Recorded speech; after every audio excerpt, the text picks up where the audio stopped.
నమస్తే అండి. ఓం శ్రీ గురుభ్యో నమః. ఓం శ్రీ గణాధిపతయ నమః. ఓం శ్రీ మాత్రే నమః.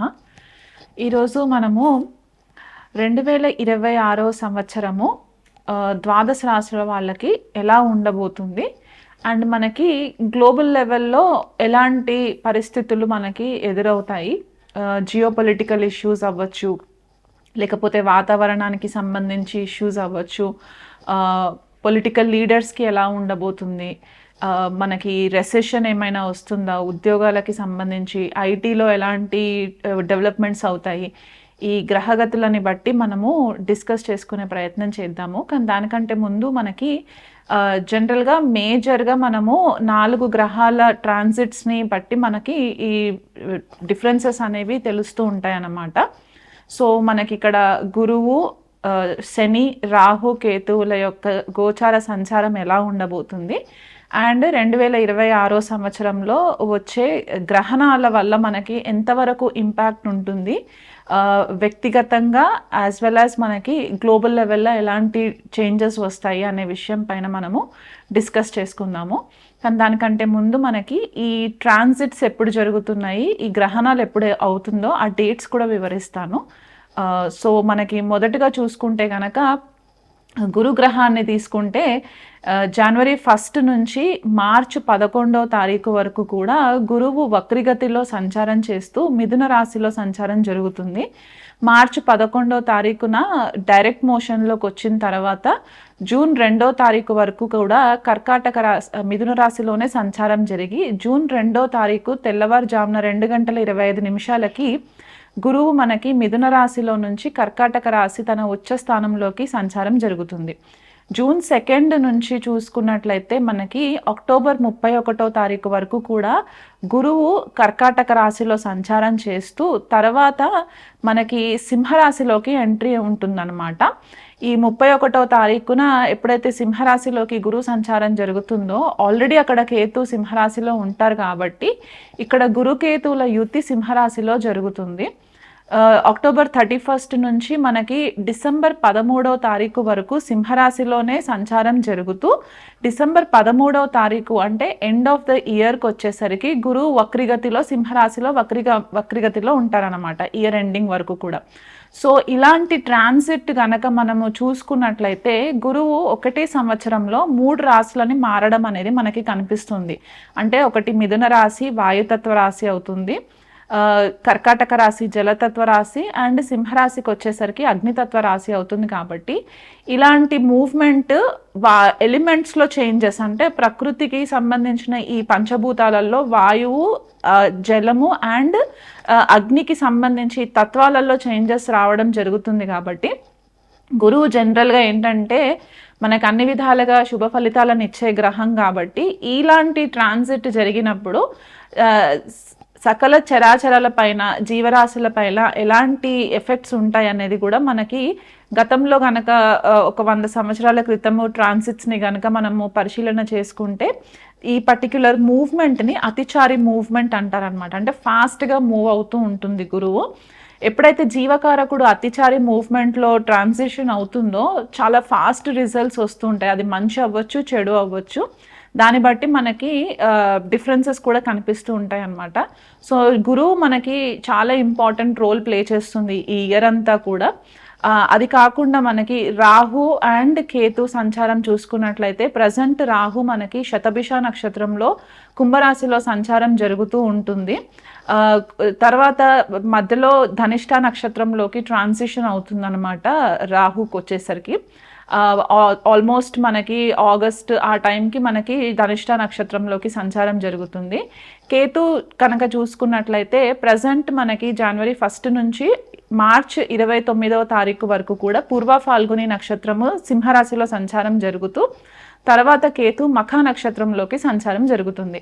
ఈ రాహు కేతువులు మాత్రము సింహరాశిని అండ్ కుంభరాశిని మార్చి మనకి మకర రాశిలోకి రాహు సంచారము, కర్కాటక రాశిలోకి కేతు సంచారము డిసెంబర్ 5వ తారీఖున జరుగుతుంది. శని సంచారం గనక చూసుకున్నట్లయితే జనవరి 1వ తారీఖు నుంచి కూడా మనకి శని పూర్వభాద్ర నక్షత్రంలో సంచారం చేస్తూ జనవరి 20వ తారీఖున ఉత్తరభాద్ర నక్షత్రంలోకి సంచారం జరుగుతుంది మీనరాశిలో. అలాగే మనకి మే 11వ తారీఖున ఉత్తరాభాద్ర నక్షత్రం నుంచి రేవతి నక్షత్రంలోకి సంచారం జరుగుతుందన్నమాట శనికి. అండ్ జూలై 27వ తారీఖున రేవతి నక్షత్రం మీనరాశిలోనే శని వక్రిగతి మోషన్లోకి ట్రాన్సిషన్ అయ్యి డిసెంబర్ 11వ తారీఖు వరకు కూడా మనకి శని వక్రిగతిలోనే ఉండి డిసెంబర్ 11వ తారీఖున మనకి డైరెక్ట్ మోషన్లోకి రావడం అనేది జరుగుతుంది. అంటే ఈ సంవత్సరం అంతా కూడా శని మనకి మీనరాశిలోనే సంచారం చేస్తూ నక్షత్రాల పరివర్తన మాత్రం జరుగుతుంది. అంటే నక్షత్రాలు చేంజెస్ అవుతాయి అన్నమాట. ఉత్తరాభాద్ర నుంచి రేవతి నక్షత్రంలోకి ఎంట్రీ అయ్యి మళ్ళీ రేవతి నుంచి ఉత్తరాభాద్ర నక్షత్రంలోకి తిరోగమనం అయినప్పుడు ఇలాంటి సిచ్యువేషన్స్ ఉన్నప్పుడు మనకి కొద్దిపాటిగా చేంజెస్ రావడం అనేది సహజంగా కనిపిస్తూ ఉంటుంది. ఎప్పుడైతే రవి ఏప్రిల్ నెలలో మీనరాశిలోకి సంచారం జరుగుతుందో అప్పుడు శని, రవి అండ్ కుజుడు కూడా కొన్ని రోజులు మనకి మీనరాశిలోనే ఉండడము, ఆపోజిషన్లో వీళ్ళకి ఇక్కడ మనకి షడాష్టకం అనేది ఫామ్ అవుతుందన్నమాట ఏప్రిల్ నెలలో. అప్పుడు మనకి కేతు సింహరాశిలో ఉండి మీనరాశిలో శని, రవి, కుజుడు ఉన్నప్పుడు ఈ ఏప్రిల్ మే నెలలు మాత్రం కొద్దిపాటిగా మనకి చాలా చేంజెస్ తీసుకొచ్చే నెలలుగా మనము చెప్పుకోవడానికి ఉంటుందన్నమాట. ఆ టైంలో మనకి వచ్చే గ్రహస్థితిని బట్టి మనకి కొద్దిగా గ్లోబల్ లెవెల్లో డిస్ట్రక్షన్స్ అవ్వడానికి ఛాన్సెస్ కనిపిస్తుంటాయి. కొద్దిగా వార్ లాంటి సిచ్యువేషన్స్, అంటే యుద్ధ వాతావరణానికి సంబంధించి సిచ్యువేషన్స్ రావడము, లేకపోతే సడన్గా కొద్దిపాటిగా ఏదైనా స్కాండల్స్ బయటికి రావడానికి ఛాన్సెస్ ఉండడము, ఇవన్నీ కూడా మనకి ఈ పర్టిక్యులర్ టైం ఫ్రేమ్లో కనిపించడానికి ఛాన్సెస్ ఉన్నాయి. కానీ దానికంటే ముందు మనకి ఫిబ్రవరి, మార్చ్ అండ్ జూలై, ఆగస్ట్ సమయాలలో మనకి గ్రహణాలు కూడా ఏర్పడే పరిస్థితి కనిపిస్తుంది. కాబట్టి ఫిబ్రవరి 17వ తారీఖున మనకి యాన్యువల్ సోలార్ ఎక్లిప్స్ ఉంది. అంటే మనకి సూర్యగ్రహణం ఏర్పడుతుంది. ఈ సూర్యగ్రహణం మాత్రం మనకి ఇండియాలో కనిపించదు, వేరే దేశాలలో కనిపిస్తుంది, మనకి వెస్టర్న్ కంట్రీస్లో కనిపిస్తుంది. కాబట్టి మనకి సూతకం ఏం ఫాలో అవ్వడానికి అవసరం లేదన్నమాట. కాకపోతే మనకి మార్చి 3వ తారీఖున వచ్చే పాక్షిక చంద్రగ్రహణం మాత్రం మనకి ఇండియాలో కనిపిస్తుంది న్యూఢిల్లీ టైం ప్రకారం చూసుకుంటే. మార్చ్ 3వ తారీఖున వచ్చే చంద్రగ్రహణాన్ని బట్టి మనకి కొద్దిపాటిగా చేంజెస్ అనేవి కూడా మనకి కనిపిస్తాయి. ఎందుకంటే ఆ చంద్రగ్రహణం అయిన ఒక 7-8 రోజుల తర్వాత మనకి గురువు గ్రహం కూడా తిరోగమనము ఆగిపోయి డైరెక్ట్ మోషన్లోకి రావడము మిథున రాశిలో. అండ్ మనకి కేతు కూడా నక్షత్రం చేంజ్ అవుతుంది మార్చిలో. కాబట్టి ఇలాంటి పైవటల్ పాయింట్స్ ఏవైతే ఉంటాయో ఆ టైంలో మనకి కొద్దిపాటిగా ఈ సడన్ చేంజెస్ అనేవి కనిపిస్తూ ఉంటాయి అన్నమాట. అండ్ అలాగే మనకి ఆగస్ట్ 12వ తారీఖున టోటల్ సోలార్ ఎక్లిప్స్ కనిపిస్తుంది. ఇది కూడా మనకి ఇండియాలో కనిపించదు, సో దానికి కూడా సూతకం ఫాలో అవ్వాల్సిన పని లేదు. కాకపోతే అండ్ మనకి ఆగస్ట్ 28వ తారీఖున పాక్షిక చంద్రగ్రహణం ఏర్పడుతుంది. ఇది కూడా మనకి ఇండియాలో కనిపించదు. కానీ కనిపించకపోయినా సరే కొన్ని రాసుల వాళ్ళకి దాని ఇంపాక్ట్ అనేది ఉంటుంది. కాబట్టి ఈ గ్రహణ మనము జనరల్గా ఇండియాలో కనిపించట్లేదు, మనము సూతకం ఫాలో అవ్వకపోయినా సరే దానికి కావాల్సిన తగు జాగ్రత్తలు మాత్రం మనము వ్యక్తిగతంగా తీసుకోవాలి. స్పెసిఫిక్గా ఎవరైనా అమావాస్య, పౌర్ణమి రోజు పుట్టిన వాళ్ళు ఎవరైనా ఉంటే కనుక వాళ్ళకి ఈ గ్రహణ ప్రభావాలు కొద్దిగా ఎక్కువ ఇంపాక్ట్ అవుతుంది. కాబట్టి అండ్ చంద్రుడు కూడా క్షీణచంద్రుడైనా, నీచచంద్రుడైనా, రవి కూడా ఏదైనా పాపగ్రహ రాహుకేతులతో కలిసి ఉన్న జన్మ జాతకంలో ఇలాంటి జాతకులకి కొద్దిపాటుగా ఈ గ్రహణం ఎఫెక్ట్స్ కూడా కొంచెం ఎక్కువ ఉంటాయి. కాబట్టి ఆ డేట్స్ వచ్చేటప్పుడు మీరు కొద్దిపాటిగా మీ బిహేవియరల్ ప్యాటర్న్స్లో కూడా కొంచెం చేంజెస్ని గమనించడానికి ఛాన్సెస్ ఉంటాయి.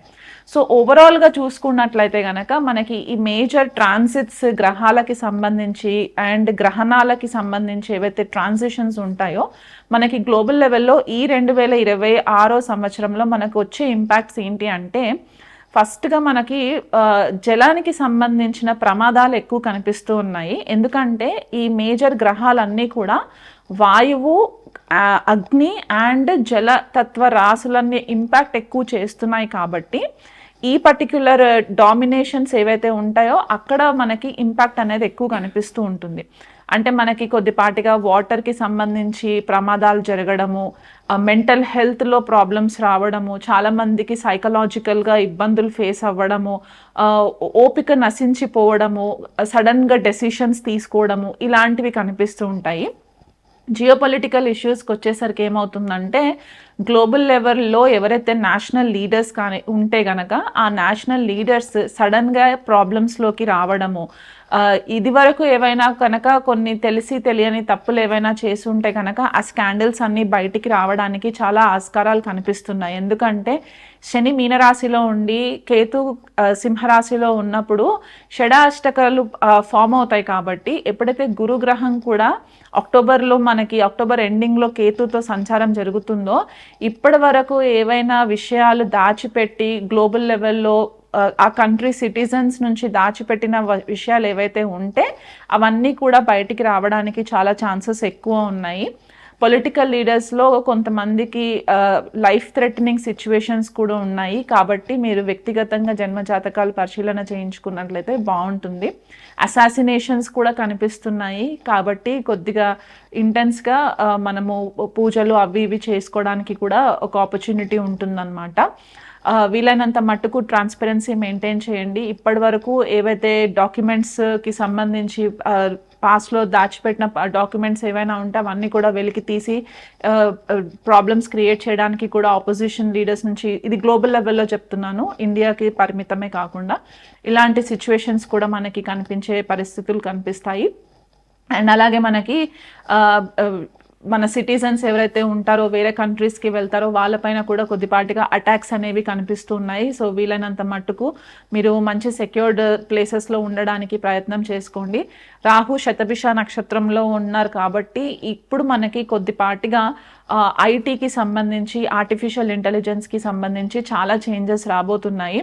మెరైన్ టెక్నాలజీ కూడా చాలా ఎక్కువ ఇంపాక్ట్ అవ్వడానికి ఛాన్సెస్ ఉన్నాయి. మెరైన్ మన ఇండియన్ నేవీ అవ్వచ్చు, కొత్త కొత్త పరికరాలని కూడా తీసుకొచ్చి వాళ్ళు అడ్వాన్స్డ్ టెక్నాలజీని యూజ్ చేయడానికి కనిపిస్తుంది. మెడికల్లో కూడా చూసుకున్నట్లయితే మెడికల్లో కూడా న్యూ టెక్నాలజీని ఎక్కువ వాడడానికి కనిపిస్తుంది. డేటా సైంటిస్ట్ కెరియర్స్ కానివ్వండి, డేటా అనలిస్ట్ కెరియర్స్ కానివ్వండి, ఇవి చాలా ఎక్కువ బూమ్ అవ్వడానికి ప్రాస్పెరిటీ కనిపిస్తుంది. కాబట్టి ఐటీ రంగంలో ఉన్న వాళ్ళు కొత్త స్కిల్స్ నేర్చుకొని మీ యొక్క జాబ్స్ని అప్గ్రేడ్ చేసుకునే ప్రయత్నం చేసుకోండి. మీరు ఇప్పుడు అప్గ్రేడ్ చేసుకోకపోతే కనుక మీకు జాబ్ ఆపర్చునిటీస్ తగ్గిపోవడానికి ఛాన్సెస్ ఎక్కువ కనిపిస్తున్నాయి. ఎందుకంటే రెసెషన్ కూడా మనకి ఇక్కడే ఏఐ ఎక్కువ బూమ్ అవ్వడం వల్ల మనకి ప్రాబ్లమ్స్ ఉంటాయి. స్పెసిఫిక్గా సర్వీస్ డెస్క్కి సంబంధించి కెరియర్స్లో ఎవరైనా ఉంటే కనుక, అంటే IT service desk, IT service management ఇలాంటి జాబ్స్లో ఎవరైనా ఉంటే కనుక వాళ్ళకి కూడా కొద్దిపాటిగా ఇంపాక్ట్ పడడానికి ఛాన్సెస్ కనిపిస్తున్నాయి. కాబట్టి వీలైనంత మట్టుకు ఈ ఏఐ టెక్నాలజీని యూజ్ చేసుకునే ప్రయత్నం చేసుకోండి. మనకి ఏలియన్ టెక్నాలజీ అంటే ఏలియన్స్కి సంబంధించి, యూఎఫ్ఓస్కి సంబంధించి, గ్రహాంతర వాసులకి సంబంధించి చాలా ఇన్ఫర్మేషన్ మనకి ఇయర్ బయటికి రావడానికి ఛాన్సెస్ ఎక్కువ కనిపిస్తున్నాయి. స్పెసిఫిక్గా మనకి రాహు శతభిషాలో నుంచి ధనిష్టాలోకి వచ్చే వరకు ఇండియా లెవెల్లో చూసుకున్నట్లయితే కనుక మనకి ఆల్రెడీ మనకి ఇండిపెండెంట్ ఇండియా హారోస్కోప్ కనుక చూసుకున్నట్లయితే ప్రజెంట్ మనకి కుజమహాదశ స్టార్ట్ అయింది. కాబట్టి మనకి నైబరింగ్ కంట్రీస్ పాకిస్తాన్ అవ్వచ్చు, బంగ్లాదేశ్ అవ్వచ్చు, ఈ కంట్రీస్ తోటి కొద్దిపాటిగా మనకి యుద్ధ వాతావరణము, కొద్దిగా అన్రెస్ట్, కొద్దిగా యాంగ్జైటీ ఇలాంటివి రావడానికి చాలా ఛాన్సెస్ ఎక్కువ కనిపిస్తున్నాయి. ఫైనాన్షియల్ క్రైసిస్ కూడా కనిపిస్తుంది. మే, జూన్ ఆ టైంకి వచ్చేసరికి చాలా మట్టుకు మనకి గ్లోబల్ ఎకానమీలో చాలా ఇంపాక్ట్ రావడానికి, సడన్ గ్లోబల్ ఎకానమీ పడిపోవడము, స్టాక్స్ పడిపోవడము, ఈ ట్రేడింగ్ ఎవరైతే చేస్తుంటారో వాళ్ళు కొద్దిగా కేర్ఫుల్గా ఉండాలి. ఎందుకంటే స్టాక్స్ పడిపోవడానికి కూడా ఆపర్చునిటీస్ చాలా ఎక్కువ కనిపిస్తున్నాయి. ఎందుకంటే గురువు వాయుతత్వ రాశి నుంచి జలతత్వ రాశిలోకి వెళ్ళినప్పుడు ఏమవుతుందంటే హోమ్ కంఫర్ట్స్ ఎక్కువ అవుతాయి. గురువుకి ఎకనామీ గురించి అంత నాలెడ్జ్ ఉండదు. కాబట్టి ఈ ఎకనామీలో కొద్దిపాటిగా చేంజెస్ రావడానికి, ఫైనాన్షియల్ ట్రాన్సాక్షన్స్లో చేంజెస్ రావడానికి కూడా చాలా మట్టుకు ఇంపాక్ట్ కనిపిస్తుంది. కాబట్టి ఆ విషయంలో కొద్దిగా కేర్ఫుల్గా ఉండండి. గ్లోబల్ లెవెల్లో మెంటల్ హెల్త్ చాలా ఇంపార్టెంట్ అయిపోతుంది ఈ సంవత్సరము. చాలామంది కూడా ఐసోలేషన్ ప్రిఫర్ చేయడానికి ఇష్టపడుతూ ఉంటారు. Meditation, spiritual classes, occult subjects, జ్యోతిష్యం నేర్చుకోవడం, టారో నేర్చుకోవడం ఇలాంటి వాటిపైన ఎక్కువ ఇంట్రెస్ట్ ఉండడానికి కూడా ఆస్కారాలు కనిపిస్తున్నాయి. ఎప్పుడైతే గురువు, కుజుడు, కేతు కలిసి సింహరాశిలో సంచారం జరుగుతుందో ఆల్మోస్ట్ ఒక నెల రోజుల టైం అనమాట మనకి, అక్టోబర్ నుంచి నవంబర్ వరకు. ఈ టైంలో ఇండియా లెవెల్లో మాత్రం కొద్దిపాటిగా కేర్ఫుల్గా ఉండండి. సడన్గా ఏదన్నా యుద్ధ వాతావరణం రావడము, లేకపోతే అగ్ని ప్రమాదాలు జరగడము, జలతత్వంకి సంబంధించిన ప్రమాదాలు జరగడము, పిల్లలు సూసైడ్ చేసుకోవడానికి ఛాన్సెస్ ఎక్కువ ఉండడము, బయటికి వచ్చి గొడవలకి సోషల్ యాక్టివిస్టులు ఎక్కువ అయిపోవడము, ఇవన్నీ కూడా మనకి కనిపించే ఛాన్సెస్ ఉన్నాయన్నమాట 2026లో. సో ఇవన్నీ కూడా గ్లోబల్ లెవెల్లో మనకి ఇంపాక్ట్ చేసి మన వ్యక్తిగత డొమెస్టిక్ పీస్ కూడా కొద్దిపాటిగా డిస్టర్బ్ అవుతుంది. కాబట్టి వీలైనంత మట్టుకు దైవారాధన చేసుకుంటూ ఉండండి, మెడిటేషన్ ప్రాక్టీసెస్ చేస్తూ ఉండండి. ఇండియా లెవెల్లో మనకి national leaders and regional leaders బాగుండాలని చెప్పి మన వంతు ప్రేయర్స్ మనం కంటిన్యూ చేస్తూ ఉండి వాళ్ళ క్షేమంగా ఉంటే మన ఎకానమీ కూడా బాగుంటుంది. కాబట్టి ఆ రకంగా మీరు దేశం కూడా బాగుండాలని చెప్పేసి మీ రెగ్యులర్ ప్రేయర్స్ చేసుకుంటూ ఉండండి. ఇది మండేన్ లెవెల్లో ప్రెడిక్షన్స్ అన్నమాట. కుంభరాశి వాళ్ళకి 2026 రాశి ఫలాలు ఎలా ఉన్నాయో చూద్దాము. కుంభరాశి వాళ్ళకి కుంభరాశిలోనే రాహు సంచారము, సప్తమంలో సింహరాశిలో కేతు సంచారం జరగడము, ద్వితీయ కుటుంబ స్థానంలో శని సంచారము, పంచమంలో గురు సంచారము జూన్ 2వ తారీఖు వరకు, తర్వాత జూన్ 2వ తారీఖు నుంచి అక్టోబర్ 31 వరకు కూడా షష్ఠ స్థానంలో గురు సంచారము, తర్వాత అక్టోబర్ 31 నుంచి డిసెంబర్ ఎండింగ్ వరకు కూడా సింహరాశిలో గురు సంచారము. రాహు కేతువులు మాత్రము డిసెంబర్ 5వ తారీఖున వ్యయస్థానంలో రాహు సంచారము అండ్ షష్ఠ స్థానంలో కేతు సంచారం జరుగుతుంటాయి. కాబట్టి ఇలాంటి గ్రహస్థితిని గనక మనం పరిశీలించినట్లయితే కుంభరాశి వాళ్ళకి ఆర్థికంగా ఈ సంవత్సరం కొద్దిపాటిగా ఇంకా ఒడిదుడుకులు ఉంటాయి. ఎందుకంటే లాస్ట్ ఫేజ్లో ఉన్నారనమాట, ఏలినాటి శని ప్రభావంలో లాస్ట్ ఫేజ్. సో ఇది ఆర్థిక స్థితికి సంబంధించి, గృహంలో కలహాలకి సంబంధించి, గృహ వాతావరణంలో మెంటల్ పీస్ లేకపోవడము, ధనానికి సంబంధించి ఇబ్బందులు క్రియేట్ చేయడము, కుటుంబ వ్యక్తులతోటి కొద్దిపాటిగా మిస్అండర్స్టాండింగ్స్ క్రియేట్ చేయడం అనేది కనిపిస్తుంది. రాహు రాశిలోనే సంచారం జరగడం ఇక్కడ ఏంటంటే రాహు కోరూలు చేస్తూ ఉంటారనమాట కుంభరాశిని. సో మీ థింకింగ్ అంతా కూడా చాలా హై లెవెల్ థింకింగ్కి మారడానికి ఆస్కారం ఉంది. ఎందువల్ల అంటే ఇక్కడ శతభిష నక్షత్రంలో సంచారము, తర్వాత ధనిష్ట నక్షత్రంలోకి సంచారం. కాబట్టి ఈ సంవత్సరం కూడా మీకు మీ ఫోకస్ అంతా కూడా మిమ్మల్ని మీరు ఎట్లా డెవలప్ చేసుకోవాలి, మీ బిజినెస్ని ఎట్లా డెవలప్ చేసుకోవాలి, మీరు ఫైనాన్షియల్గా ఎలా స్థిరపడాలి అనే ఒక ధోరణిలోనే ఉంటుంది. కొన్నిసార్లు ఏమవుతుందంటే ఒక మాయలో ఉండేసరికి ఆ ఇల్యూషన్లో మీరు డెసిషన్స్ కూడా కొద్దిపాటిగా రాంగ్ డెసిషన్స్ తీసుకోవడానికి ఆస్కారం ఉంది. ఆ విషయంలో కొంచెం కేర్ఫుల్గా ఉండండి. ఐటీ రంగంలో ఉన్న వాళ్ళైతే కనుక ఖచ్చితంగా ఆర్టిఫిషియల్ ఇంటెలిజెన్స్కి సంబంధించి కోర్సెస్లో జాయిన్ అవ్వడం అనేది కూడా క్లియర్గా కనిపిస్తుంది. మీకంటూ అంటే ఆల్రెడీ డెవలప్మెంట్ డిపార్ట్మెంట్స్లో ఉన్న వాళ్ళు, డెవలప్మెంట్ చేసేవాళ్ళు, రీసెర్చ్ ఓరియంటెడ్ ఉన్న కెరియర్స్లో ఉన్న వాళ్ళు, డాక్టర్స్, హీలర్స్, ఇట్లాంటి కెరియర్స్లో ఉన్న వాళ్ళకి ఏంటంటే మీకు మంచి గుర్తింపు రావడానికి కూడా ఈ సంవత్సరం చాలా ఫేవరబుల్గా ఉంది. గురు పంచమంలో ఉన్నంత వరకు కూడా, అంటే జూన్ 2 వరకు కూడా మీరు ఈ 6 months టైంని చాలా బాగా యూటిలైజ్ చేసుకున్నట్లయితే కనుక మీ స్కిల్స్ని డెవలప్ చేసుకోవడానికి చాలా ఫేవరబుల్గా కనిపిస్తుంది ఈ కుంభరాశి వాళ్ళకి. ద్వితీయంలో శని సంచారము ఇదొక్కటి మీకు కొద్దిగా డిసడ్వాంటేజ్. ఎందువల్ల అంటే ఫైనాన్షియల్ రెస్ట్రిక్షన్స్ అనేవి క్లియర్గా కనిపిస్తున్నాయి. టైంకి సరైన సమయంలో మీకు డబ్బు అందకపోవడము, లేదా ఇదివరకు ఎవరికైనా డబ్బులు అప్పు ఇచ్చుంటే కనుక వాళ్ళు ఇవ్వడానికి మిమ్మల్ని కొద్దిపాటిగా ఇబ్బంది పెట్టడము, ఇలాంటివి కనిపిస్తూ ఉన్నాయి. సో ఆ విషయంలో కొంచెం కేర్ఫుల్గా ఉండండి. భార్యాభర్తల మధ్య మాత్రం ఇంకా కొద్దిపాటిగా చికాకులు కంటిన్యూగానే ఉంటాయి. థర్డ్ పర్సన్స్ని ఎంట్రీ ఇవ్వకండి. వీలైనంత మట్టుకు భార్యాభర్తల మధ్యలో ఏవైనా ఇష్యూస్ ఉంటే కనుక కూర్చొని రెజల్యూషన్ చేసుకునే ప్రయత్నం చేసుకోండి. ఎందుకంటే సప్తమంలో కేతు సంచారం కాబట్టి కొద్దిపాటిగా సెపరేషన్, కొద్దిపాటిగా డిటాచ్మెంట్ అనేది కనిపిస్తూ ఉంది. గురు దృష్టి రాహు పైన ఉన్నంత వరకు కూడా తీవ్రమైన స్థాయిలో ఇబ్బందులు రాకుండా ఉండేలాగా ఆస్కారం ఉంటుంది. కానీ గురువు ఎప్పుడైతే షష్ఠ స్థానంలోకి కర్కాటక రాశిలోకి సంచారం జరుగుతుందో అనవసరమైన లీగల్ ఇష్యూస్లోకి వెళ్ళడానికి కూడా ఛాన్సెస్ కనిపిస్తున్నాయి. కాబట్టి ఆ విషయంలో కొద్దిపాటిగా కేర్ఫుల్గా ఉండే ప్రయత్నం చేసుకోండి. చినికి గాలివానలాగా అయ్యేలాంటి సిచ్యువేషన్స్ని తెచ్చుకోకండి. ఆరోగ్యం విషయంలో చాలా కేర్ఫుల్గా ఉండండి. మీకు కొద్దిగా ఓవర్ థింకింగ్ చేయడం వల్ల, లేకపోతే బిజినెస్లో సరిగ్గా సెట్ అవ్వట్లేదు, ఫైనాన్షియల్గా సెట్ అవ్వట్లేదు, కెరియర్లో ప్రాపర్ గ్రోత్ కనిపించట్లేదు అని చెప్పి మీరు ఓవర్ థింకింగ్ చేయడం వల్ల మీకు తలకి సంబంధించి, బ్రెయిన్కి సంబంధించి, నరాలకి సంబంధించి హెల్త్ ఇష్యూస్ రావడానికి చాలా ప్రామినెంట్గా కనిపిస్తుంది. సో ఒక ఇల్యూషన్లో ఉండకుండా వీలైనంత మట్టుకు ప్రాక్టికాలిటీని కనుక మీరు మెయింటైన్ చేసుకొని, ఈ సిచ్యువేషన్స్ ఎక్కువ పర్మనెంట్గా ఉండవు, ఇవి టెంపరీగానే ఉంటాయి అని అనే ఒక ఆలోచన చేసుకున్నట్లయితే కనుక ఇబ్బందులు ఏం లేకుండా ఉంటాయి. ఎప్పుడైతే గురుకేతువులు కలిసి సప్తమ స్థానంలో సంచారం జరుగుతుందో, ఆల్మోస్ట్ ఇయర్ ఎండింగ్ అనమాట, October 31 నుంచి నవంబర్ ఎండింగ్ వరకు కూడా ఎప్పుడైతే మీకు ఈ కాంబినేషన్ ఉంటుందో, కేతు సింహరాశిలో ఉన్నంత వరకు గురువుతో కలిసి ఉన్నప్పుడు ఇక్కడ ఏమవుతుందంటే ఒక గురుతుల్యమైన వ్యక్తితోటి మీకు పరిచయం ఏర్పడము, ఆ వ్యక్తి యొక్క సలహాలు తీసుకోవడం, అది బిజినెస్ విషయంలో కావచ్చు, భార్యాభర్తల మధ్యలో ఏదన్నా ఇబ్బందుల వల్ల డిస్టర్బెన్సెస్ వచ్చుంటే కనుక ఆ గురుతుల్యమైన వ్యక్తి యొక్క గైడెన్స్ వల్ల కూడా మీరు ఆ ప్రాబ్లమ్స్లో నుంచి బయటికి రావడానికి ఆస్కారం కనిపిస్తుంది. సో ఇంకా బెటర్ రిజల్ట్స్ రావాలి అని అనుకుంటే కనుక రెగ్యులర్గా శనికి తైలాభిషేకం చేయించుకుంటూ ఉండండి. ప్రతి శనివారం కూడా శని అష్టోత్తరం చదువుకునే ప్రయత్నం చేసుకోండి. శివాలయం రెగ్యులర్గా విజిట్ చేయండి. శివుడికి సోమవారం పూట అభిషేకం చేయించుకుంటూ ఉన్నట్లయితే కనుక దుర్గాదేవి పారాయణము, దుర్గా సప్తశతి పారాయణము, చండీ కవచము ఇలాంటివి చదువుకోవడం వల్ల ఏంటంటే ఎక్స్టర్నల్ ఫోర్సెస్ మీ పైన యాక్ట్ అవ్వకుండా మీకంటూ ఒక కవచం లాగా, ఒక ప్రొటెక్షన్ లాగా ఏర్పడడానికి ఛాన్సెస్ ఎక్కువ కనిపిస్తాయి.